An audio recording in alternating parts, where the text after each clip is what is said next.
Tak adanya pengakuan dari Dr. Andus Amon Jobo di depan penyidik Polres Alor, terkait pemberian tanah dari orang nomor satu di Kabupaten Alor itu kepada adik kandungnya, Absalom Jobo, yang hingga kini masih berproses di Polres Alor itu, mulai menemukan titik terang dalam hal pembuktian perkara dugaan penipuan yang dilakukan terduga pelaku penipuan, Dr. Andus Amon Jobo.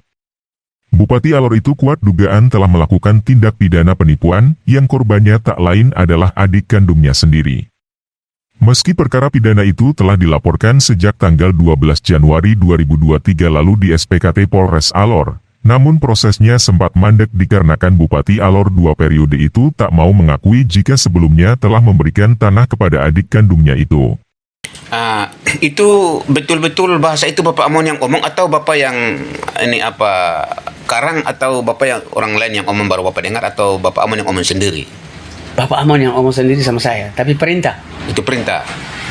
Bapak kembali. Kembali. Saya ada kasih tanah kepada Absalom Jobo dan sementara mereka sibuk membangun. Oh iya. Tanah itu ada di belakang gereja Kamenjil. Bapak sampai di sana baru 2 orang urus.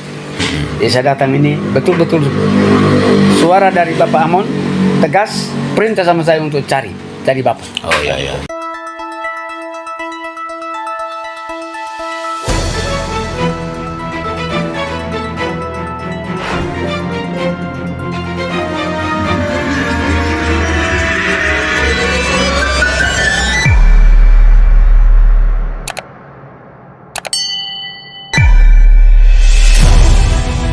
Seperti diberitakan sebelumnya oleh media ini, Absalom pun dibuat geram lantaran kakak kandungnya itu tak mengakui jika telah memberikan tanah miliknya kepada Absalom. Alhasil, Amon pun dihadiahi predikat penipu berdarah dingin dari Absalom adiknya. Absalom yang merasa telah dirugikan secara material dan imaterial itu berpantang mundur, mengingat rumah yang dibangunnya di atas tanah pemberian Amon itu telah dibangun dengan uang yang tak sedikit jumlahnya, ditambah dampak dari kekuasaan Amon yang menghadang pergerakan Absalom, dalam hal mencari nafkah untuk menghidupi keluarganya. Absalom pun kemudian berjibaku mencari saksi selain Johannes Kuatung, yang sebelumnya telah menjadi saksi di depan penyidik, namun disebut Absalom telah memberikan keterangan palsu, sebab dikatakan dalam berita sebelumnya oleh Absalom bahwa Johannes diduga telah dipengaruhi oleh Amon untuk berbohong di depan penyidik. Saksi baru yang didatangkan Absalom ke depan penyidik adalah seorang pendeta tua asal desa Benpelang, Kecamatan Alor Barat Laut. Pendeta itu pun disebut Absalom bernama Yohanes Ban, yang kemudian telah diambil keterangannya di depan penyidik Polres Alor. Yohanes dalam keterangannya sebelum diperiksa penyidik, sempat direkam oleh Absalom, yang merinci tentang proses terjadinya pengakuan Amon tentang adanya pemberian tanah darinya kepada Absalom adiknya di bilangan Jembatan Hitam, yakni tanah yang terletak di belakang Gereja Kemah Injil Indonesia Jemaat Jembatan Hitam. Yohanes kemudian mengakui telah diperintahkan Amon untuk mendatangi Absalom di Jembatan Hitam, yang dikatakan Yohanes sesuai pengakuan Amon, bahwa Absalom sementara membangun rumahnya di atas tanah pemberian Amon. Absalom yang meragu dengan pernyataan Yohanes itu pun kemudian secara tegas memberi pertanyaan beruntun kepada Yohanes di kediaman Yohanes di Benpelang ketika itu. Pertanyaan tegas dan beruntun itu dilakukan Absalom dengan 2 alasan mendasar, yakni dikarenakan terdapat saksi sebelumnya yang telah berbohong di depan penyidik Polres Alor, dan mengingat Amon diakui Absalom sebagai penguasa yang licik sehingga sangat mampu memengaruhi orang lain untuk bertutur dan bertindak sesuai arahan Amon. Berikut adalah rekaman lengkap dialog Absalom.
Pendeta Yohanes yang dipaparkan secara runtun dan gamblang tentang pengakuan Amon dapat menjadi alat bukti bagi penyidik.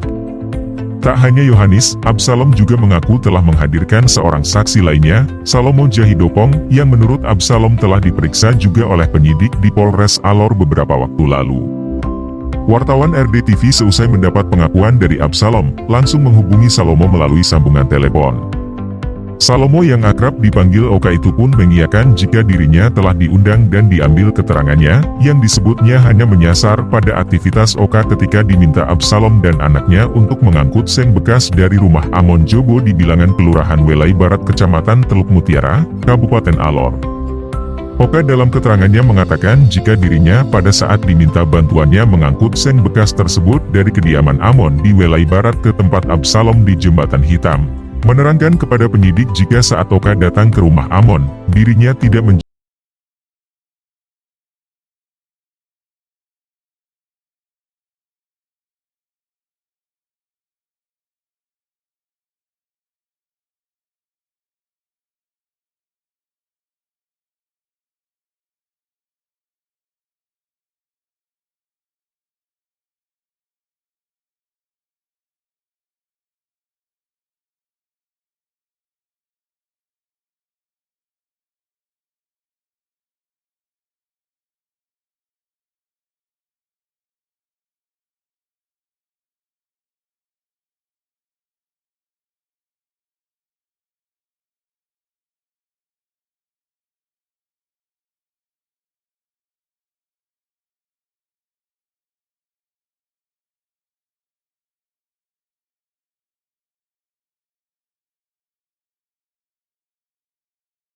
memberikan tanah kepada Absalom, disindir halus oleh Oka bahwa itu alasan yang tak masuk akal, sebab menurut Oka, apabila tidak ada izin dari Amon, maka harusnya Amon melarang Absalom membangun rumah di atas tanah miliknya itu.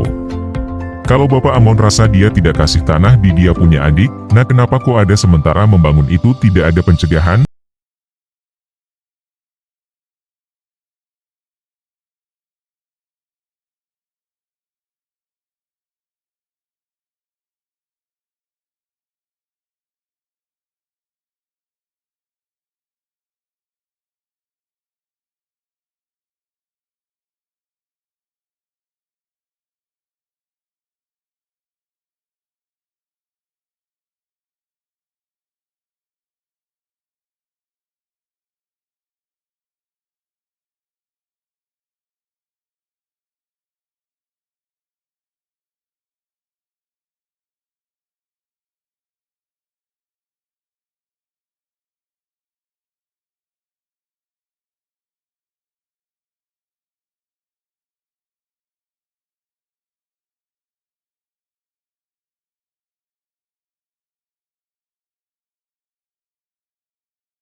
Jono tembuskan ke semua petinggi Polri dimaksud dan semua pihak terkait yang berkompeten.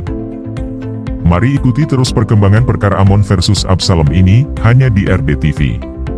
Teruslah mendukung channel RDTV dengan menekan tombol like, komen dan subscribe channel RDTV ini, dan jangan lupa membagikannya, serta menekan tombol notifikasi, agar sahabat RDTV tidak ketinggalan informasi dari kami, yang akan terus kami bagikan hingga perkara ini tersimpul pada sebuah kepastian hukum, yang berkeadilan dan mampu memberikan asas manfaat bagi Absalom dan Amon Jobo beserta seluruh keluarga Jobo. Kontributor RD TV melaporkan dari Kupang. Terima kasih sudah menonton.